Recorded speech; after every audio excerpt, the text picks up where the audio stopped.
கும்பராசினியர்களுக்கு இந்த வாரத்துக்கு உண்டான டாரட் ரீடிங் என்னன்னு பார்க்கலாம். உங்களோட முகத்தில் நல்ல தேஜஸ் இருக்கும் இந்த வாரம். அதாவது நீங்கள் மேக்கப் பண்ணி அந்த தேஜஸ் கொண்டு வரீங்களோ இல்லை நீங்களாகவே அவ்வளோ அந்த க்ளோ ஆகிறீங்களோ, உங்களை பார்க்குறவங்களுக்கு அந்த தேஜஸ் ஃபீல் உருவாகும். அந்த ஒரு டிவைன்லி இவங்களை பார்க்குறதுக்கே வந்து நல்ல மகாலட்சுமி அம்சத்தோடு இருக்காங்க அப்படின்னு சொல்கிற அளவுக்கு அந்த கனெக்ஷன் வந்து உங்களோட ஃபேஸில் இருக்கும். உங்களோட வீட்டில் இருக்கவங்க அந்த மாதிரி சென்ஸ் பண்ணுவாங்க. இதே ஆண்களாக இருந்தீங்கன்னா நீங்கள் இருந்தாலே பயங்கர தைரியம் எனக்கு அப்படின்னு நீங்கள் வாயில் சொல்லாமல் அந்த இடத்துல அதை வந்து காட்டுவீங்க. அந்த வைப்ரேஷன் ரொம்ப நல்லா இருக்குது உங்களுக்கு.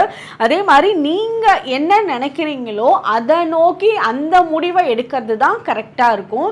நீங்கள் அடுத்தவங்க சொல்கிற அட்வைஸை விட உங்களுக்கே நிறைய எக்ஸ்பீரியன்சஸ் வந்து லைஃப் கொடுத்துருச்சு. அதனால எது நல்லது, எது பண்ண வேண்டாம், எது பண்ணணும் அப்படிங்கிறதெல்லாம் உங்களுக்கே தெரியும். ஸோ நீங்கள் என்ன யோசிக்கிறீங்களோ அந்த முடிவை கான்ஃபிடென்ட்டாக எடுத்து நெக்ஸ்ட் லெவலுக்கு போங்க.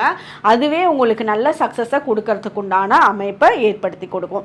உங்களுக்கு உண்டான ஹீலிங் எல்லாம் தானாக வந்து அமைஞ்சிரும். உங்களுக்கு எந்த டைமுக்கு என்ன ஹீலிங் தேவையோ அந்த ஹீலிங் வந்து ஏதாவது ஒரு விதத்தில் உங்களுக்கு நடந்துட்டு இருக்கிறத உங்களால் உணரவும் முடியும். உங்களுக்கு உண்டான ஏஞ்சல் நம்பர் 1111. கமெண்ட் செக்ஷனில் 1111 ஏஞ்சல் நம்பர் டைப் பண்ணுங்கள். தேங்க்யூ.